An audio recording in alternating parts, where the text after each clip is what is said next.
Bhaktivedanta Swami Namane Namaste Saraswati Deve Gauravani Pracharane Nirvishesha Srinivadi Paskadyade Sadharane. So today we're reading from the Bhagavad Gita as it is, chapter 9, text number 1, most confidential knowledge. Shri Bhagavan Uvacha Idam Tute Guyatamam Pravaksham Anusuyave Jnanam Vijnana Saitam Yad Gyatva Moksha Se Shubhat. Translation and purport by Srila Prabhupada. The Supreme Personality of Godhead said, "My dear Arjuna, because you are never envious of me, I shall impart to you this most confidential knowledge and realization, knowing which you shall be relieved of the miseries of material existence."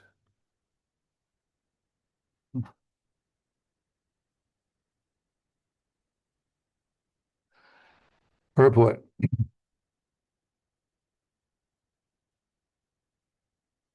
As a devotee hears more and more about the Supreme Lord, he becomes enlightened.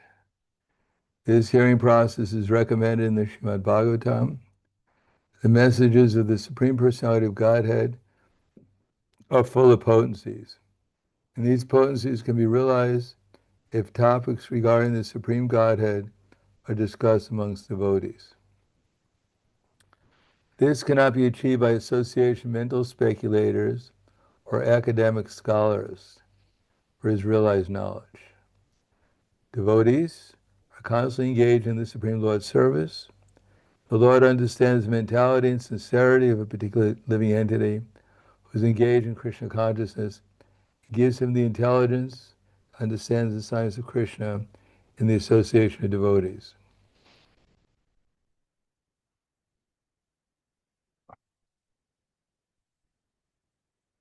One second.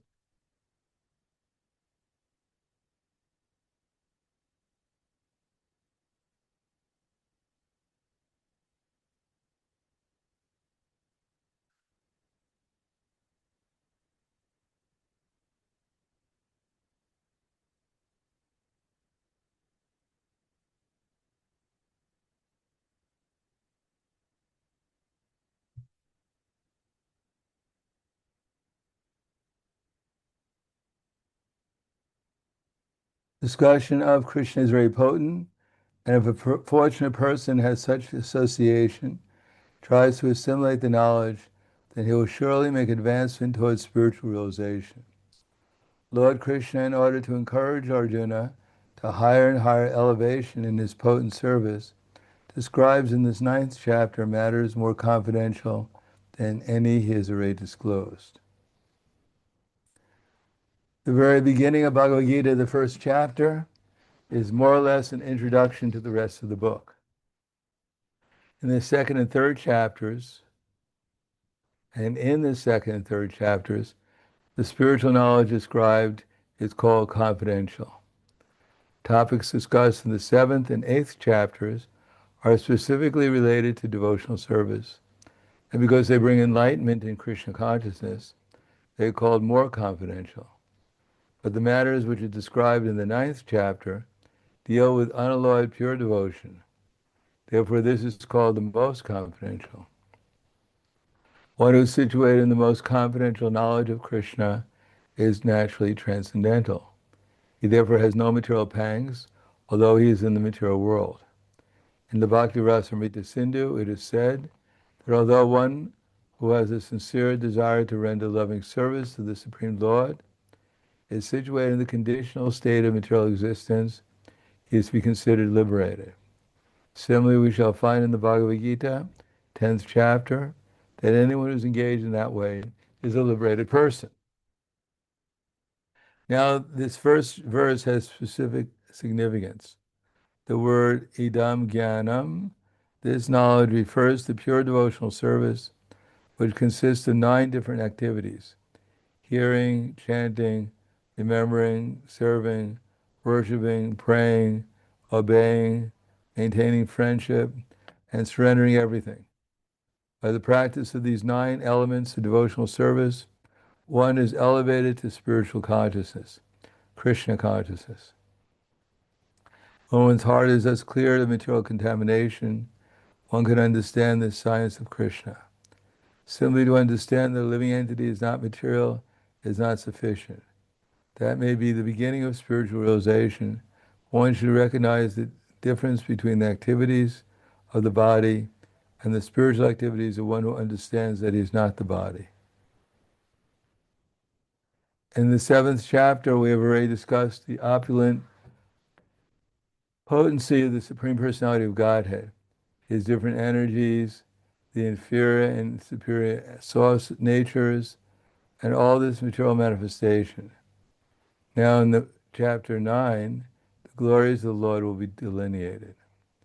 The Sanskrit word anusuyave in this verse is also very significant. Generally, the commentators, even if they are highly scholarly, are all envious of Krishna, the Supreme Personality of Godhead. Even the most erudite scholars write on Bhagavad Gita very inaccurately. Because they are envious of Krishna, the commentaries are useless. The commentaries given by devotees of the Lord are bona fide. No one can explain Bhagavad Gita or give perfect knowledge of Krishna if he is envious. One who criticizes the character of Krishna without knowing him is a fool. So said commentators should be very carefully avoided. But one who understands that Krishna is the Supreme Personality of Godhead, the pure and transcendental personality, these chapters will be very beneficial. So the verse again, Shri Bhagavan Uvacha, Idam tu te goyatamam pravaksham anusuyave, jnanam vijnanam sahitam, yajgyatva moksha se shubhat. Because you're never envious of me, I will explain to you those both knowledge, confidential, knowledge and realization, knowing which you'll be relieved of the miseries of material existence. Om Agyanatimirandasya Gananjana Salakaya Chaksur Unmilitam Yena Tasmai Shri Gurave Namaha. Bhagavad Gita is generally divided into 3 different parts. The first 6 chapters of the Bhagavad Gita explain the different types of yoga which will help elevate one to the platform of understanding Krishna. The next middle 6 chapters, of which this is the most important, explain about pure devotional service. And the last 6 chapters explain about Jnana Yoga. First 6 chapters are about Karma Yoga. Middle 6 chapters are about Bhakti Yoga. And the last 6 chapters are about Jnana Yoga. And of the 6 chapters that deal with Bhakti Yoga, this is the most essential of those chapters. Because even when Krishna was talking about Bhakti Yoga in the other chapters, it's in this chapter that Krishna begins to explain about his personality. Namely, in the previous verses in the 8th chapter, Krishna had mentioned, for instance, Yesham antikatam papam, jananam punya karmanam, te dvandva moha nirmuktva, bhajante mam drida. That those who have acted piously in previous lives, and in this life, who've conquered sinful reactions, are freed from the duality of delusion, and they engage themselves in my service with determination. So basically speaking, Krishna is talking about coming to the platform of liberation. Although in Srila Prabhupada's purport, Srila Prabhupada extends that to pure devotional service and pure Krishna consciousness. And then Krishna says, Sadi Bhuta Didaivamam, Sadi Yagya Chaye Vidu, Priyana Kali Pichamam Te Vidur Yukta Cheta Saha. in the 8th chapter.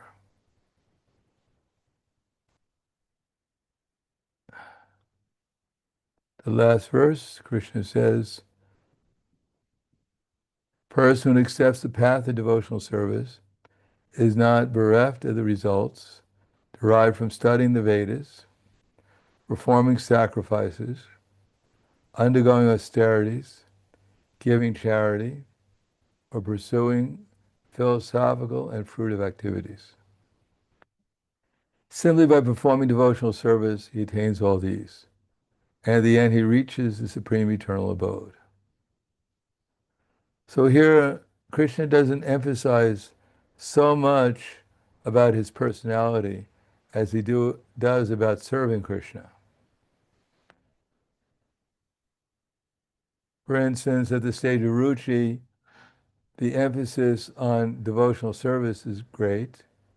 And at the stage of Asakti, then the emphasis on attachment to Krishna is greater. And of course, at the stage of Bhava, they both combine. So here in this chapter, Krishna will start explaining about things which, for the impersonalist, is quite upsetting. For instance, Krishna will say in the 9th verse of this chapter, well, maybe not the 9th verse, the 11th verse, Avajananti mamudha manushintanam ashvityam parambhavam ajananto mama buddha maheshwaram, that the fools deride me at my descending in this human-like form. They do not know my transcendental nature and my supreme dominion over all that be. So Krishna is speaking to Arjuna on the battlefield of Kurukshetra in his form of Krishna. And of course, it's implied also that Krishna had previously been born or appeared as the son of Vasudeva and Devaki.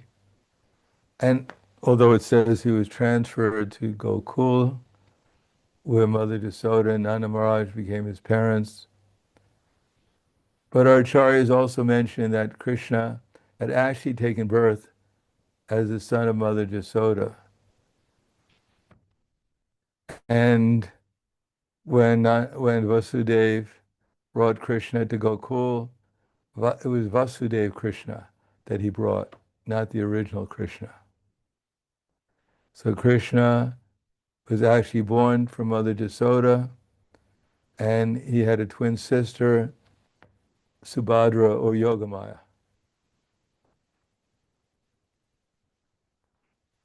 And when Vasudeva brought Krishna to Gokula, then Vasudeva Krishna merged into Krishna.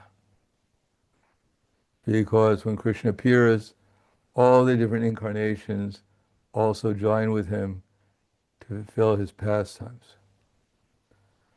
For instance, when Krishna was just a little baby, could just open his eyes, Putana came to kill him. Now, when Putana came in the form of a beautiful lady and offered to breastfeed Krishna, neither Mother Yasoda nor Rohini stopped her. But of course, she had smeared Kalakuta poison on her breast with the intention of poisoning Krishna to death. Now, we may think, little baby Krishna, such a sweet little baby, when he saw the witch, he decided he'd kill her. But that's not exactly what happened. It's not that Krishna, one moment he's a little baby, and then suddenly he turns into this amazing killer. Kills Putana, kills Agasura, Dhenukasura. I mean, Vrindavan is just covered with dead bodies that Krishna killed. And yet he acts like a little coward boy. But you never know if you get on the wrong side of him, what's going to happen to you. But that's not the right understanding. It's not that in Goloka Vrindavan, where Krishna lives eternally, no one's quite sure if Krishna gets angry, what's going to happen in Goloka Vrindavan. So Krishna eternally has the same mood. He never changes it. But when he comes as Krishna on this planet and the incarnations join with him, then they're the ones who actually do the killing, for instance. Krishna did not kill Putana directly. He killed her through his expansion of Vasudeva. And therefore it was essential that he took birth in Goloka, in Mathura, and then was seemingly transferred, but he wasn't really transferred. It was Vasudeva who came and entered into Krishna. So Krishna could perform the activities of killing the demons. When Krishna goes to Dwarka, then there's a lot of demons to kill there. It's not the occasional animal that Krishna slaughters. Vatsasura, Bakasura, Aristasura. I mean, it's said by Prabhupada in the purport that every day Yogamaya would send a demon because Krishna and his coward boyfriends were so busily engaged in playing that they often forget to take prasadam. If they didn't take prasadam, Mother Jasoda would be very upset. She was always worrying about Krishna, that he looks a little thin. He has to eat better. So, in order to satisfy Mother Jasoda, Yogamaya sends a demon every day. So, Krishna has to stop playing with his boyfriends, and they kill the demon, and then they remember, oh, it's time to take prasadam. And maybe after killing a demon, Krishna, after the exercise of killing a demon, he gets a little hungry. And then they take prasadam.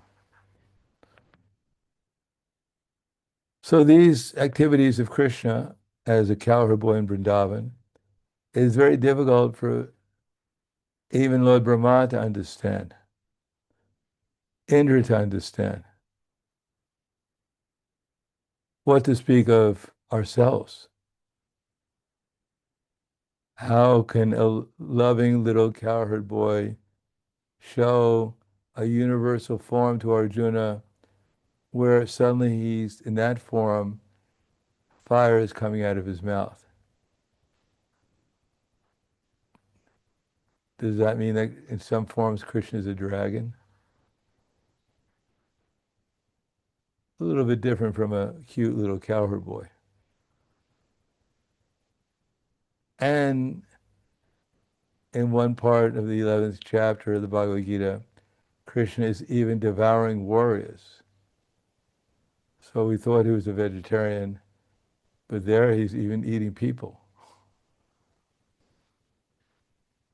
So how to understand that?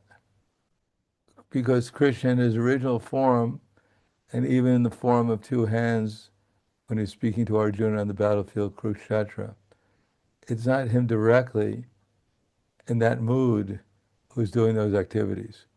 It's Krishna's expansions who are doing those activities, and they're not doing it in the same mood as we might expect, because their vision of this universe is quite a bit different from our vision of the universe. Krishna is not killing anyone, just like Arjuna wasn't killing anyone. He was just changing their bodies. Now, in the form of time, Krishna is already changing everyone's body. And if he changes their body a little quicker to another form, it's not out of enviousness, but it's out of desire to elevate the person to a higher state of being. So it is very difficult for even a devotee who's not realized to understand Krishna. And what to speak of a non-devotee who will try to find fault in whatever Krishna does. So Krishna says that because we're not envious of Krishna, Arjuna is not envious, now Krishna will start explaining about these things which are more difficult to understand. To understand that Krishna is a controller, or that Krishna is the enjoyer, or that Krishna is the friend, is not as difficult as understanding the subtleties that Krishna will explain in the 9th chapter. And therefore it requires a great deal of spiritual intelligence, what Krishna will begin to explain in this chapter. In any case, never being envious of Krishna is very difficult because our very existence here in the material world is that we've come here because, in one sense, we didn't want to serve Krishna. We wanted to imitate him. Whether that means enviousness or simply admiration, that's two different things. Sometimes we may envy someone because we actually admire them and we'd like to be like them. But if we try to get rid of them so we could take their position, that's enviousness. For instance, the impersonalists, they want to get rid of Krishna. And because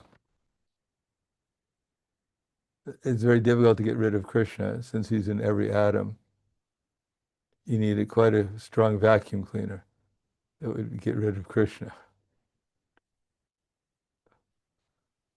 So it's extremely difficult to get rid of someone who's in every atom of the universe. So the impersonalists, what they do is they try to deny Krishna.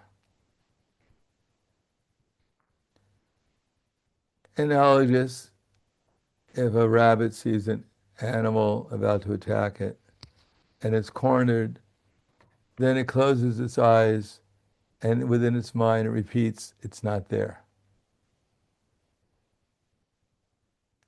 Now, as we can imagine, the rabbit's usually not very successful to get rid of his enemy in that way. No matter how much he repeats in his mind, he's not there, the animal doesn't necessarily go away. He doesn't think, oh, the rabbit doesn't think I'm there, so maybe I should go away. Similarly, no matter how much the impersonalists would like that Krishna would go away, he doesn't go away. Because if he went away, there wouldn't be a universe, since he supports it.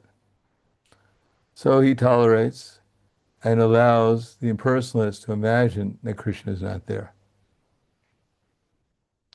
But the devotee, he's not envious because although he may not experience Krishna, but he knows, at least theoretically, that Krishna is there.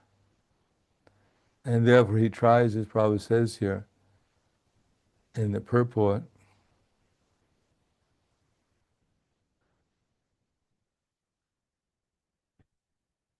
it says that devotees are constantly engaged in the Supreme Lord's service.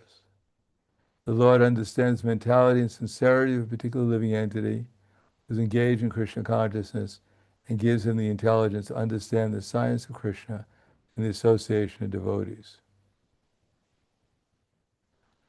So in the 10th chapter of the Bhagavad Gita, Krishna will summarize this, is that we're hearing from Krishna's devotees their realizations of how to engage in Krishna service with more consistency and with more enthusiasm.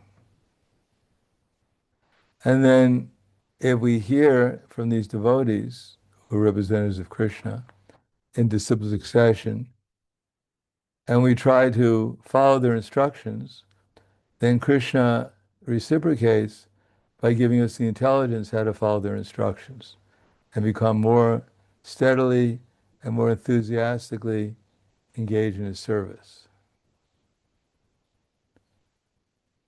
And the basis of that is discussion about Krishna.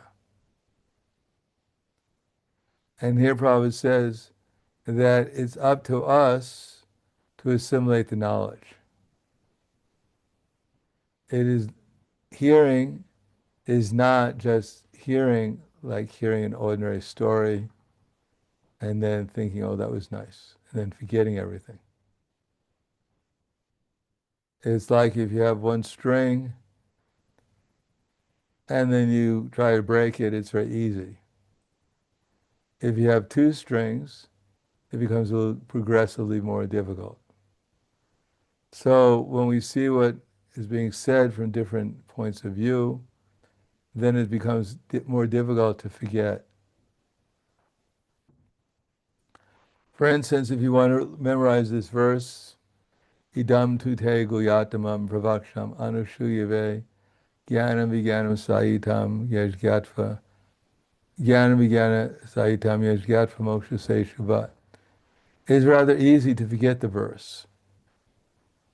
But if we remember it backwards, Shubat, Ashubat, Moksha Se, Gyatvam, Yaj, Sahitam, Vijnana, Jnanam, Anusuyave, Pravakshami, Tama Guyam, Te Tu Idam, Vacha, Shivagavan Vacha. If we learn the verse backwards, then it becomes very difficult to forget it forwards. And if we learn it every other word, this is how they remember the Vedic hymns, the Vedic verses, and be able to repeat them for hours.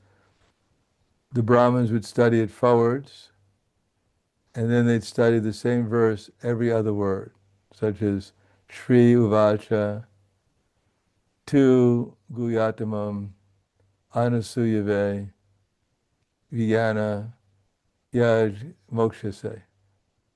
So they learn every other word forward and then every other word backwards. Mokshase, Yaj, Vijnana, Pravakshami, Guyam, Tu, Uvacha, Shri. So if we learn the verses like that, then it's very difficult to forget. Matter of fact, you probably go to sleep and remember the verse. You might forget your own name, but you won't forget the verse. Similarly, if we assimilate the knowledge and see the same knowledge from different points of view, for instance, in this particular verse, Krishna uses the word, we'll take gyatva. So Krishna uses the same word in different verses, gyatva. Not only gyatva moksha se shubat. But let's see what's another verse where Krishna says gyatva or jnanam, where he says in the 13th chapter of the Bhagavad Gita, jnanam gayam. Let's see, well, 13th, we have the 13th here. 13.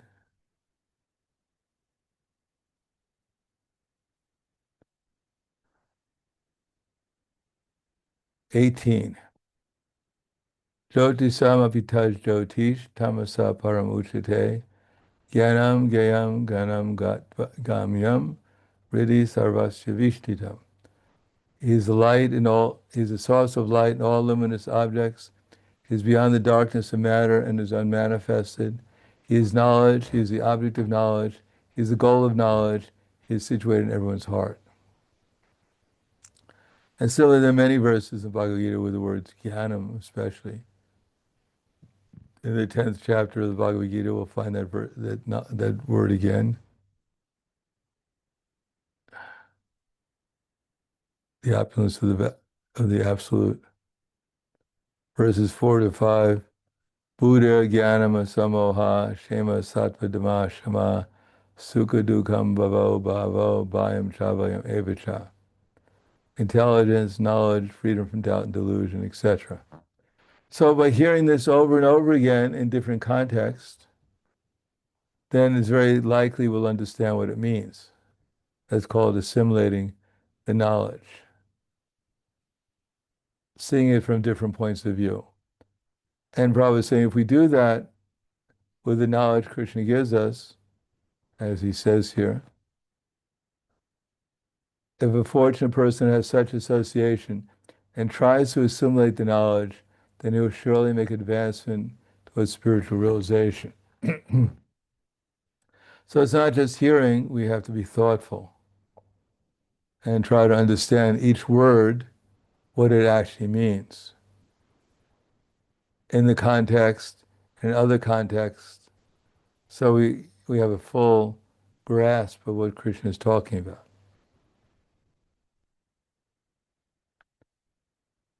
So now Krishna will add something in this particular chapter, things that he hasn't explained before. Previously, in the other chapters of Bhagavad Gita, Krishna would explain something, and at the end he would always say, well, actually, devotional service is most important. And he'll do that in the other chapters, but in this chapter, and in the 10th chapter, in the 11th chapter, he'll explain things that we haven't heard before. But especially this chapter, Krishna explains about his personality, which he doesn't really explain so much in the other chapters, especially being a cowherd boy in Vrindavan.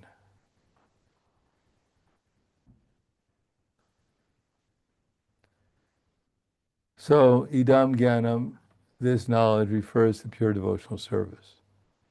And Krishna will also mention in this chapter, actually not in this chapter,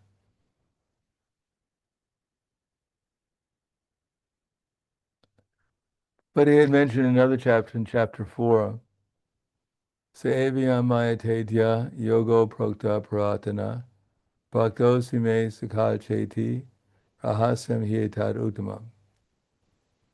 That he said that this knowledge is passed down in disciplic succession. And the saintly kings they understood in that way. But in the course of time, the succession was broken, and therefore, the science as it is was lost.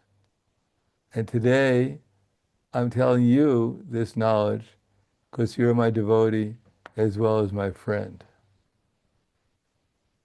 So Krishna happened to choose Arjuna to speak Bhagavad Gita. Now, if he would have spoken it to Mother Jasoda, probably there would have been a different flavor. You know, how to take care of children, how to feed them, how to make sure they don't get into trouble. It would have been a very different Bhagavad Gita. Or if he would have spoken to Bhagavad Gita to Srimati Radharani, she wouldn't understand anything he's talking about. So, friendship, in other words, with your friends, you can tell things as they are. With your mother or father, it might be a little embarrassing to tell them everything you're doing. And to your girlfriend, Krishna would find it a little hard to try and convince her about how Radharani would be quite surprised to see Krishna eating warriors on a battlefield. She would have wondered, what is he doing? He seems like such a nice person. But when we're not looking, he's not even a vegetarian. So to your friend, you can say things and they can accept it. Yeah, Krishna has a few problems. Sometimes he eats non-vegetarian food, and sometimes he seems to smoke. I'm not so sure why fire is coming out of his mouth. But still, he's my friend because He's just revealing to me another part of his personality I didn't know about. So Arjuna was Krishna's friend, and also he was in love with Krishna. He didn't really see Krishna's supposed faults, but he accepted Krishna as he is. So therefore, Krishna spoke Bhagavad Gita to him. And now again in this chapter, Krishna is reminding us that we're not envious of him. We're friendly to him, at least, and we're trying to become his devotee. We don't know very much about him.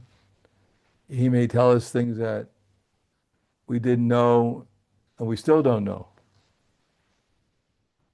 And we won't know until we come to the perfection of Krishna consciousness. But at least theoretically, we can accept it because the knowledge Krishna gave so far makes some sense. And by engaging in devotional service to the best of our ability, we do get some transcendental experience of Krishna and what devotional service to Krishna is like. The details that Krishna will explain is not so easily to understand or to realize, but it's possible to some degree. And at the same time, Krishna mentions here that he'll mention other chapters of the Bhagavad Gita that even if we don't understand Krishna entirely or intimately, still, as Krishna will tell Arjuna, that Machita Machkata Prana Bodhyantash Parashparam Katayantas from Nityam Tushanti Cha Ramanti Cha. The 10th chapter of Bhagavad Gita, Krishna says to Arjuna, because you're now Machita Machkata Prana. The thoughts of my pure devotees, they dwell in me. In other words, pure devotees are those who are purely engaged in Krishna consciousness. So therefore their chitta, their consciousness, is constantly thinking about Krishna in some form or another. Kata prana, and their energies are dedicated solely to Krishna's service, their prana, their life energy. And they derive great satisfaction and bliss by enlightening one another and conversing about me. So there are different levels of devotees. Some are more absorbed in Krishna consciousness, and they're blissful. Others who engage in devotional service, they're not always blissful, but when they seriously engage, then they become relieved from the miseries of material existence to some degree. It's called tushanti. And if you step on a nail, it's quite painful. Now, if you get the nail removed, some of your pain is relieved, and you call that happiness, satisfaction. Thank you very much for removing the nail. Now I feel good. We may not be blissful. We never see anyone run down the street crying out, my nail has been removed, I feel great. But we do feel better. So material existence is like a nail within our foot or a nail within our consciousness. And gradually, by hearing about Krishna in complete, and gradually some of the pain of material existence goes away. And that's called satisfaction. We're satisfied that it works. And it works by taking away our misery. Just like Gajendra, he also had a foot problem. And of course, it was much more serious than just a nail on his foot. He had an alligator on his foot. Big one. And it was clamping on his foot for thousands of years. So it became quite a nuisance. So Krishna came because Gajendra had no other alternative. Well, maybe he did have an alternative, but he remembered his previous life as Indradumya, how he was meditating on Krishna, and somehow or another, one of the rishis came and got, I think it was Angira or someone came and got really disturbed with him and cursed him to become dumb in his next lifetime. So he had become a elephant, big elephant, with a big problem on his foot. And therefore he remembered that maybe Krishna could take care of his problem. And Krishna did come and got the the alligator off his foot. So he was quite satisfied. Gajendra. Big alleviation. Now, what happened to Gajendra afterwards? I guess he went back to the spiritual world because he really sincerely prayed to Krishna to come and save him. And when Krishna came, he was quite grateful. So we may not be knowing Krishna that intimately, but when we make a little progress or any progress in devotional service, we feel satisfied that I'm going in the right direction and that eventually I will get to know Krishna, however long it may take. So that's called Tushnanti. And that's called becoming relieved gradually of the miseries of material existence, because we've at least theoretically accepted that Krishna is the supreme, and therefore on that strength of that faith and the experience we've had previously, we continue to engage in devotional service and gradually understand maybe even things like how Krishna could be a cowherd boy, how he could live in Gokula, Vrindavan, and seemingly kill so many animals and still remain the same sweet cowherd boy who was controlled by the gopis and by Mother Jasoda and his friends, intimate friends like Subal, etc. How he can remain eternally that sweet cowherd boy and engage in things that may be disturbing to some people because they don't see things properly, but will not disturb our feelings towards Krishna or think that somehow or another Krishna has multiple personalities, which he does, but somehow or another their moods are very much contradictory to being a sweet cowherd boy. So I'll stop there. Thank you. Any questions so far?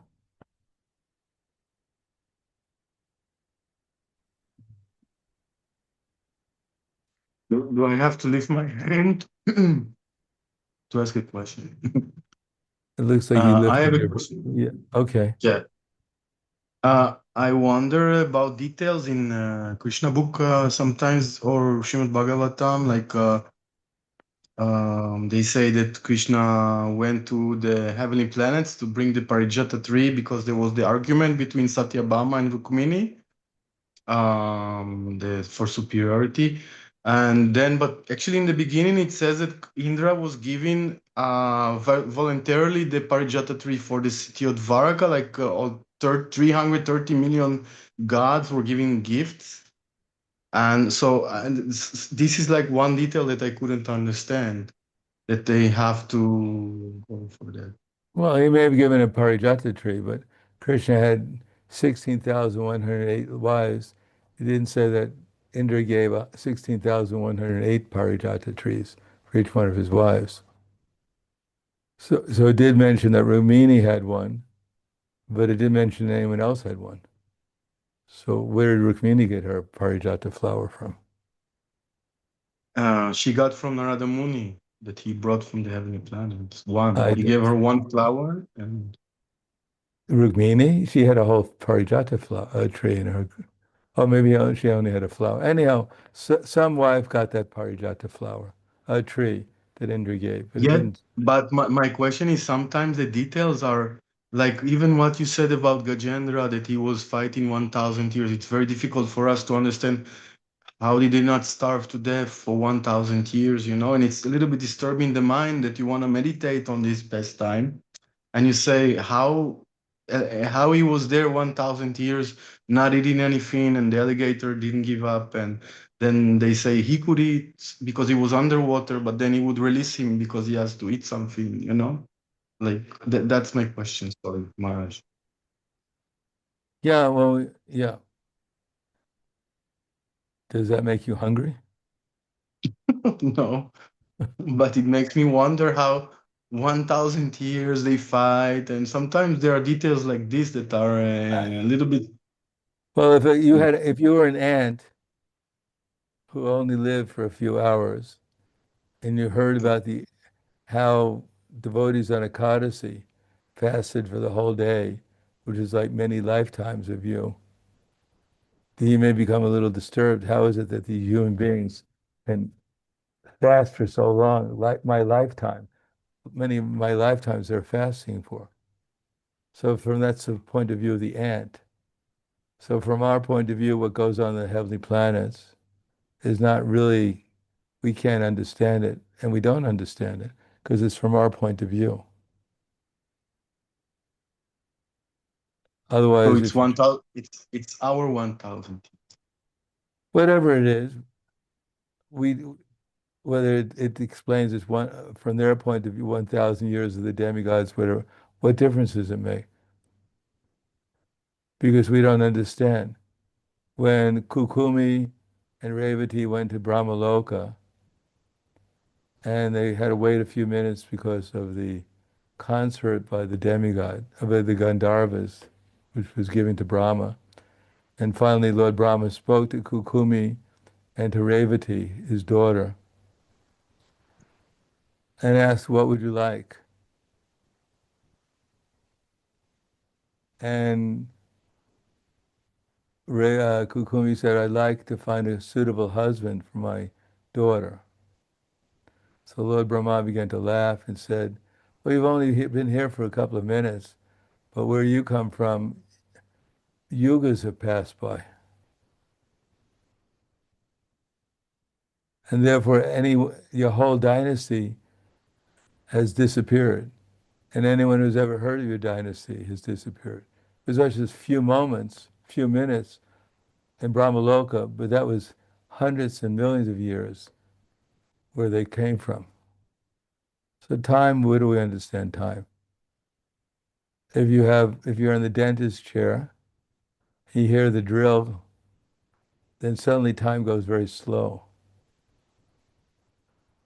And if you're eating ice cream and pizza, then suddenly time goes too quick.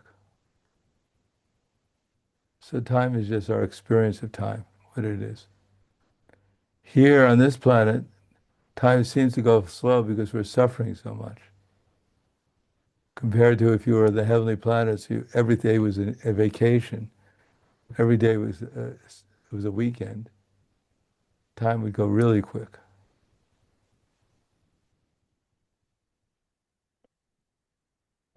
So Thank we you, should, Maharaj. Sorry. Yes, please continue. that's it. Anything else? No, Anyone else? Yeah. thank you. Anyone else have a question or a comment?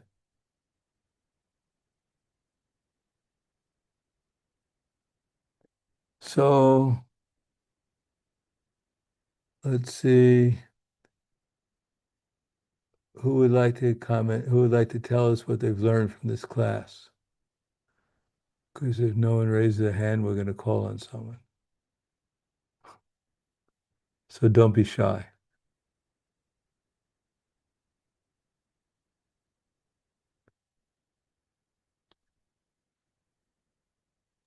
Okay. Toshan Krishnapuru, what would you like to tell us what you've learned from this class?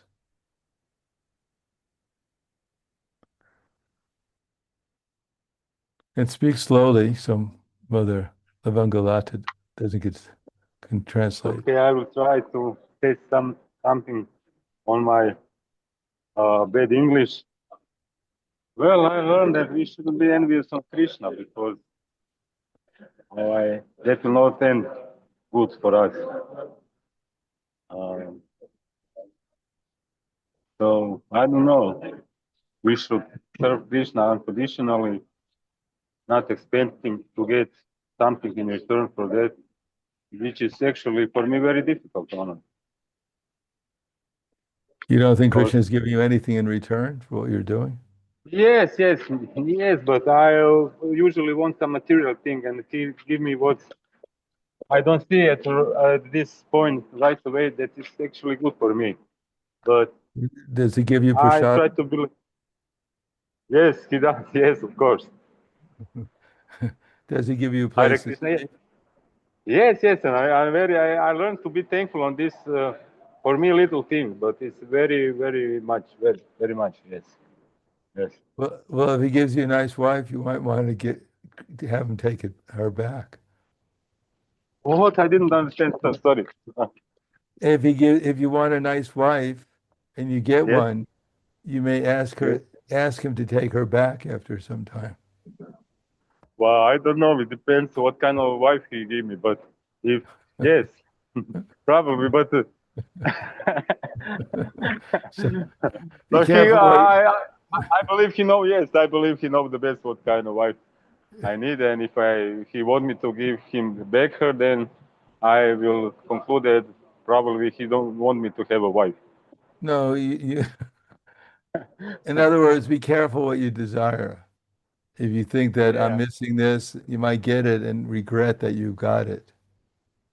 Yes, that is the expression in Croatia. Be careful what you wish; it might come true. Yes, yeah, I'm aware of that. Yes, thank you, Maharaj. Yes, thank you. Nirguna, did you want to tell us what you've learned?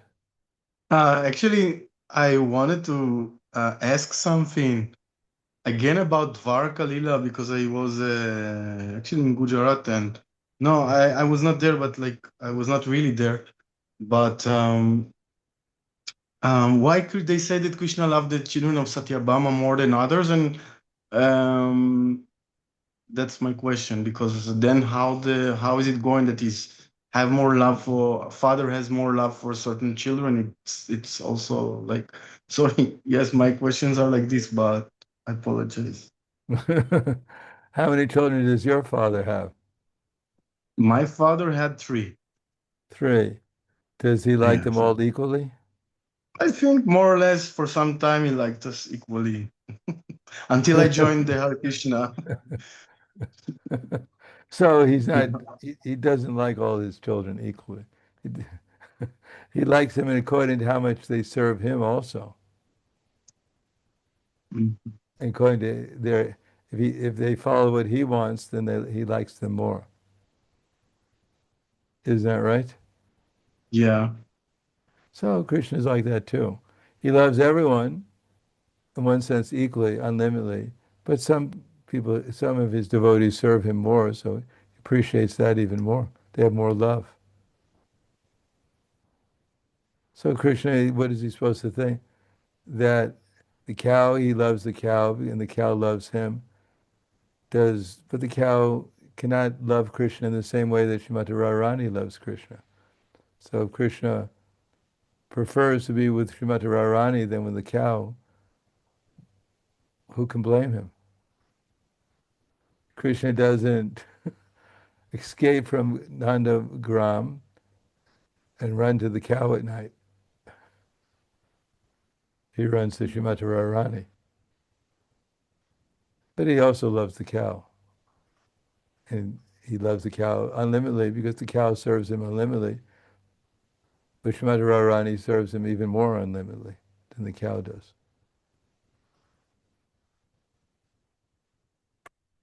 Anyhow, Yeah, I'm we, listening.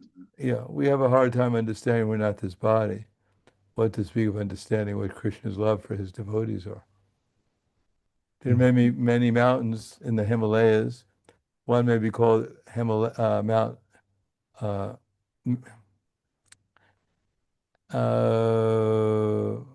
the highest mountain in the Himalayas, Everest. But there are other mountains there, Kailas and others, who are not quite as high as Everest, but they're also almost as high. So there's some simultaneously one but different. And I just last question that's going in actually many years since I read Krishna book that King Naganjit he gave 10 times more than that 10 times and then you like and then it adds up that he gave 9 billion servants. So it's just like you wonder, like the identity of the souls that are these servants that he gave 9 billion of them. You know, like Well, there's Krishna. He's a big employment agency. He can engage so many servants. So it's good news for us. There's so many opportunities to serve him. So we can understand that if I become a pure devotee, we don't have to put in an application and wait some time. There's plenty of open places for us to serve. So if you want to serve Krishna in Dwarka, put in your application and you'll probably be accepted after some time. so many. Okay, I understand. I mean, we try to put Krishna in a little box of our minds, and it's just impossible for us to understand. Otherwise, how do we accept that Krishna is in every atom, in everyone's heart? We try to put limits on Krishna because so we think Krishna is going to engage so many people. How is this possible? Well, it's not possible within our limited conception of Krishna, but it's possible in the real conception of Krishna. Okay, so I think we'll stop there. Thank you very much. Grantaraj Bhagavad Gita Ki Jai. Srila Prabhupada Ki Jai. Gaur Premanande Haribol. Thank you, Guru Maharaj. Hare Krishna.